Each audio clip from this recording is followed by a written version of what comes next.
त्रिभुज एबीसी एक समद्विबाहु त्रिभुज है जिसमें ए बी बराबर एसी। तो नीचे विकल्प देखो दिया गया है, बी एंगल बड़ा है एंगल सी से, दूसरा विकल्प दिया है बी एंगल छोटा है एंगल सी से, तीसरा विकल्प दिया गया है बी एंगल बराबर है एंगल सी के, और चौथा विकल्प जो दिया गया है वो दिया बी एंगल जो है या तो छोटा होगा या बराबर होगा एंगल सी से। देखिए सवाल कह रहा है त्रिभुज एबीसी में ए बी बराबर है एसी। देखिए त्रिभुज बनाया मैंने A B C, A B बराबर दिखाया है एसी के। समद्विबाहु त्रिभुज में दो भुजाएं बराबर। अब देखिए आपको पता होगा समद्विबाहु त्रिभुज में जो भुजाएं बराबर होती है उनके सामने का कोण भी बराबर होता है। भाई ये भुजा बराबर है तो उसके सामने का कोण ये हो गया, ये बराबर है तो उसके सामने का कोण ये हो गया। ये बराबर होगा, छोटा बड़ा नहीं होता, बराबर होता है। ठीक है, तो इसका यहां पर विकल्प जो आ रहा है वो सी आ रहा है, बी बराबर आया सी के। देखो बी और सी बराबर होगा, यहां पर दिखा रहा है, तो यही मेरा सही आंसर है।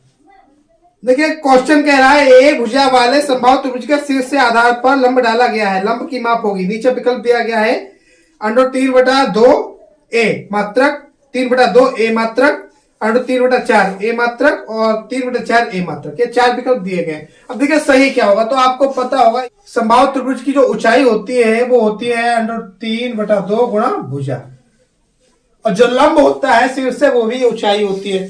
तो इसका सही विकल्प क्या होगा, भुजा ए मानी गई है तो ये होगा √3/2 ए। अच्छा ये तो मेरा सीधे हो गया। अगर मुझे फार्मूला ना याद हो तो निकालना सीखिए। त्रिभुज कौन सा है, समबाहु है। समबाहु त्रिभुज के कोण जो होते हैं वो सदैव 60-60 के होते हैं।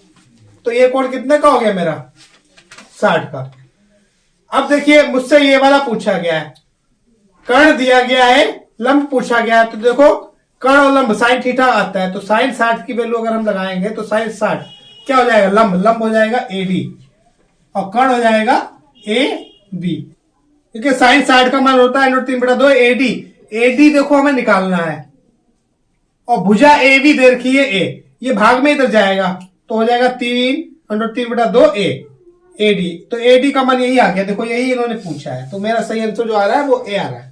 देखिए अगला सवाल जो दिया गया है, एक समबाहु त्रिभुज एबीसी की भुजाएं 2a है, इसके प्रत्येक शीर्ष लंब की लंबाई होगी। विकल्प दिया गया है a√2, 2a√3, a√3 और 3a। अब देखिए सवाल ने कहा है शीर्ष लंब, तो देखिए लंब सदैव बराबर होते हैं तीनों। हम इससे इस पर डालेंगे वो भी यही आएगा, इससे इस पर डालेंगे वो भी ये आएगा, इससे इस पर डालेंगे वो भी ये आएगा, और तीनों इसकी ऊंचाई होंगे। तीनों क्या होगा, इसकी ऊंचाई। तो ऊंचाई का फार्मूला अभी मैंने आपको बताया है, √3/2 गुणा भुजा।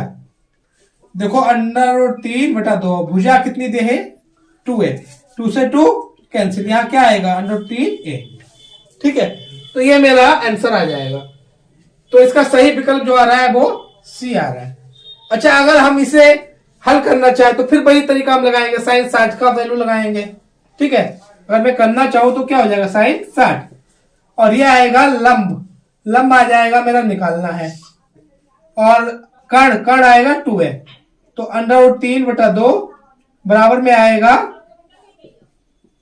AD/2a, 2a जाएगा मल्टीप्लाई में, तो √3/2 और मल्टीप्लाई में आएगा 2a AD। तो देखो 2 से 2 कैंसिल हो जाएगा, फिर से वही वैल्यू आ जाएगी मेरी √3a। तो यही मेरा आंसर आएगा। क्वेश्चन दिया है किसी समबाहु त्रिभुज एबीसी में यदि एडी लंब है बीसी तो एडी स्क्वायर बराबर होगा। नीचे विकल्प दिया गया है 1/2 CD square, 4 CD square, 2 CD square, 3 CD square. देखिए इस सवाल को हम दो तरीके से कर सकते हैं। पहला तरीका तो हमारा क्या रहेगा, यहां पर थीटा देखो कितने का आएगा 60, समबाहु त्रिभुज है, सारे के सारे कोण 60 के होते हैं। ठीक है, अगर ये वाला निकाले तो ये आधा हो जाता है। देखो ये लंब जो होता है समबाहु त्रिभुज में आधा इसे बांटता है, आधा इसे, और भुजा को भी आधा करता है, आधा इधर भुजा होगी, आधा इधर होगी। ठीक है, देखिए ये हो जाएगा मेरा लंब, ये हो जाएगा आधार। संबंध अगर हम निकालेंगे तो ये बनेगा tan थीटा, तो tan 60 AD/DC, इसका मान होता है √3, ये हो जाएगा AD/DC, तिरछी गुणा होगी तो √3 मल्टीप्लाई में आएगा DC, यहां आएगा AD, वर्ग करेंगे तो देखो यहां आ जाएगा 3 DC स्क्वायर, ये आ जाएगा AD स्क्वायर। देखो विकल्प यहां से मेरा जो बन रहा है वो बन रहा है CD स्क्वायर, देखो यहां लिखा है तो डीसी और सीडी एक ही बात होती है, तो विकल्प ये वाला सही है। देखिए इसकी जो दूसरी ट्रिक होगी, इसमें हम पाइथागोरस लगाएंगे। तो आप लोग देखिए, ये एसी जो होगी इसकी दोगुनी होगी। आप लोग ध्यान से देखिए, अभी मैंने आपको बताया था जो लंब होता है समबाहु त्रिभुज में, वो आधा आधा काटता है भुजा को। पूरी भुजा जो है समबाहु त्रिभुज है, तो सारी भुजाएं बराबर होगी। एसी बराबर होगी बीसी के, तो बीसी का आधा होगा सीडी या डीसी। देखिए सीडी जो होगा वो आधा होगा मेरा बीसी का, और बीसी जो मेरी है वो एसी के बराबर है, तो सीडी जो होगा वो क्या होगा, आधा हो जाएगा एसी का। ठीक है, अब हम गुणा करेंगे तो 2 सीडी जो है एसी आ जाएगा। एसी जो आएगा वो 2 सीडी के बराबर आएगा। अब देखो पाइथागोरस लगाएंगे त्रिभुज ए डी सी में, क्या होगा, एसी स्क्वायर बराबर CD square plus AD square. AC देखो 2CD के इक्वल है, तो यहां आएगा 2CD, इसका वर्ग, यहां CD का वर्ग, और ये आ जाएगा AD का वर्ग प्लस में। ब्रैकेट खोलेंगे तो 2 दूनी 4 CD स्क्वायर, यहां आएगा CD square plus AD square. ये देखो इधर आएगा, घट जाएगा, तो 4 में से 1 घटेगा, यहां क्या बचेगा, 3 CD स्क्वायर AD स्क्वायर के बराबर आया। तो देखो इससे भी विकल्प यही आ रहा है। देखिए इसकी एक और ट्रिक बन रही है, बहुत ही अच्छी ट्रिक है, और सबसे सरल ट्रिक यही लग रही है।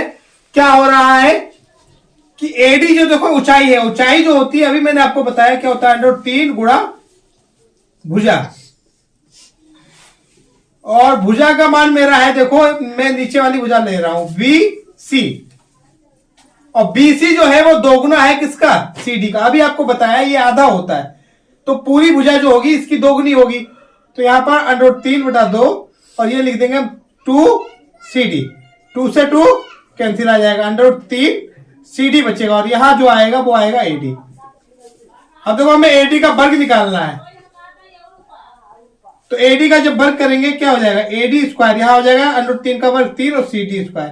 तो देखो इससे भी यही आंसर। देखिए अगला सवाल कह रहा है त्रिभुज ODC समरूप त्रिभुज OBA यदि BOC 125 डिग्री और CDO बराबर 70 डिग्री, तो OAB का मान होगा। देखिए ये पूछ रहे हैं OAB, ये वाला पूछ रहे हैं, और दिया है ये और ये। देखिए कुछ बेसिक रूल लग रहे हैं इसमें, और बहुत इजी तरीके से निकल जाएगा। ये वाला एंगल जो है मेरा 125, और ये सीधी रेखा है, ये रेखा कैसी है, सीधी, तो ये एंगल कितना हो जाएगा। देखो पूरी रेखा 180 की होती है, पूरी रेखा जो होती है 180 की, इधर वाला 125 अगर हम घटाएंगे तो कितना कोण आएगा मेरा, 55 आएगा, 55। तो ये कोण देखो कितने का आ गया मेरा, 55 का आ गया। अब आप देखिए जब ये 55 है तो ये देखो शीर्षाभिमुख कोण है, तो ये भी कितने का होगा, 55 का। अच्छा अगर इसका रूल ना लगाए तो दूसरा रूल भी लगा सकते हैं। ये देखो सीधी रेखा 180 की है, 180 से 125 घटाएंगे तो ये भी 55 का आएगा। ये वाला पूछा है। अब देखिए अगर ये वाला पूछे तब हम ये दोनों घटाएंगे जोड़कर, ये वाला निकल आएगा 180 से। तो देखो अगर ये दोनों घटाएंगे तब ये भी 55 ही आ रहा है मेरा। क्यों आ रहा है, देखो इनका योग भी 125 होगा, 180 से 125 घटाएंगे तो फिर 55 बचेगा। अब देखिए ये वाला कोण इसके इक्वल होगा और ये कोण इसके इक्वल होगा, ठीक है। तो इसका मान पूछा है, तो मेरा ये मान कितना आ रहा है, 55। यही मेरा सही आंसर है। देखिए सवाल कह रहा है चित्र में समरूप त्रिभुजों का एक युग्म है, इन्हें सांकेतिक रूप में व्यक्त करने का सही रूप होगा। नीचे विकल्प दिए गए हैं। देखिए सबसे पहले हमारा विकल्प दिया गया ABC DEF, ABC EF D, ABC EDF। तो सबसे पहले एक चीज देखिएगा, यहां पर हमारा ABC ABC ABC तीनों जगह दिया गया है, और B पर मेरा जो कोण बन रहा है वो कितने का बन रहा है, 80 का। अब हमारा देखो दो तरफ भुजाएं दी गई हैं, ए बी, ए बी कितनी है 2.5। भाई देखो ए बी भुजा जो है मेरी 2.5 है, और जो बीसी भुजा है मेरी वो है 3। देखो ये भुजा है 2.5 और ये भुजा है 3, और बीच में कोण है 80 का। ठीक है, तो यहां से देखो मुझे प्रॉपर्टी जो दिख रही है साइड एंगल साइड, ये लगती दिख रही है। दूसरे वाले में यही प्रॉपर्टी लगाएंगे। तो सबसे पहले देखो 2.5 का दोगुना कहां पर आ रहा है मेरा, ये आ रहा है कि देखो ये भुजाएं मुझे दोगुनी दिख रही है, इसकी दोगुनी यही है, इसकी दोगुनी यही है, तो दोगुना का रूल, इसका दोगुना कौन सा आ रहा है, ईडी। क्या आ रहा है, ई डी। और बीसी का दोगुना जो आ रहा है वो आ रहा है डी एफ, ये।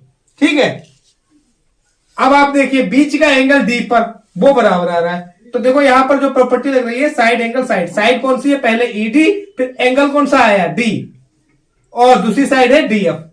यहां पर ए बी, बीच का एंगल वी, और बीसी ये बराबर आ रहा है। देखो अनुपात में भुजाएं आ रही है, एंगल बीच का बराबर आ रहा है, तो कौन सा बन रहा है मेरा, ई डी एफ। तो इसमें कौन सा सही आ रहा है, देखो यहां पर ई एफ डी है, ये तो नहीं होगा, ई डी एफ ये वाला विकल्प होगा। यदि ए बी सी तथा एक्स वाई जेड दो समरूप त्रिभुज है तथा ए बराबर 75 और वाई बराबर 57 है, 57 है, तो सी का मान होगा। नीचे विकल्प दिए गए देखिए 58, 48, 45 और 54। देखो त्रिभुज कैसे है, समरूप, तो समरूप त्रिभुज के कोण जो होते हैं बराबर होते हैं। तो देखो सीरियल से ये वाला इसके बराबर हो जाएगा, ये वाला इसके बराबर हो जाएगा, ये वाला कोण बचा है, और इन्होंने पूछा जो है वो सी का मान पूछा है, यानी ये वाला। तो इन दोनों को जोड़ेंगे और फिर 180 से घटाएंगे, बचा हुआ निकल आएगा। देखो 180 माइनस 57 प्लस 75 कितना आएगा, जोड़ दो, 5 7 12, 5 7 12 1 13, 0 से 2 जाएगा, और यहां बचा 7, 7 से, तो देखिए 48, ये विकल्प सही है। देखिए सवाल दिया है समबाहु त्रिभुज एबीसी में भुजा एबी की मध्यिका सीडी है, तो सीडी स्क्वायर का मान होगा। नीचे विकल्प दिए गए। देखिए सबसे पहले अभी देखो आपको मैंने बताया था समबाहु त्रिभुज मध्यिका। देखिए अभी मैंने आपको पिछले सवालों में बताया था जो लंब होता है वो मध्य बिंदु पर आता है समबाहु त्रिभुज में, और ये मध्यिका है, इसका मतलब ये लंब भी होगा। ये क्या होगा, लंब। अच्छा अब एक चीज और देखिए, लंब होगा इसका मतलब ये इसकी ऊंचाई होगी, ये इसकी ऊंचाई होगी। तो समबाहु त्रिभुज की ऊंचाई मैंने अभी आपको एक फार्मूला बताया था। ये देखो पूछ क्या रहे हैं, ये पूछ रहे सीडी, तो सीडी जो है इसकी ऊंचाई है, और सीडी ऊंचाई है, इसका मतलब फार्मूला लगेगा √3/2 और भुजा। अब देखिए भुजा ए बी है मेरी, हर जगह भुजा ए बी दी है, तो हम क्या लिखेंगे, सीडी बराबर √3/2 भुजा, भुजा है ए बी। देखिए सवाल में सीडी स्क्वायर पूछ रहा है, सवाल में क्या पूछा है, सीडी स्क्वायर। तो सीडी स्क्वायर हम जब निकालेंगे तो यहां देखो आ जाएगा 3, यहां आएगा 4, ए बी स्क्वायर। देखो विकल्प हमारा जो आ रहा है वो बी है। देखिए अगला सवाल कह रहा है यदि समद्विबाहु समकोण त्रिभुज की एक भुजा 5√2 सेंटीमीटर है तो विकर्ण की लंबाई है।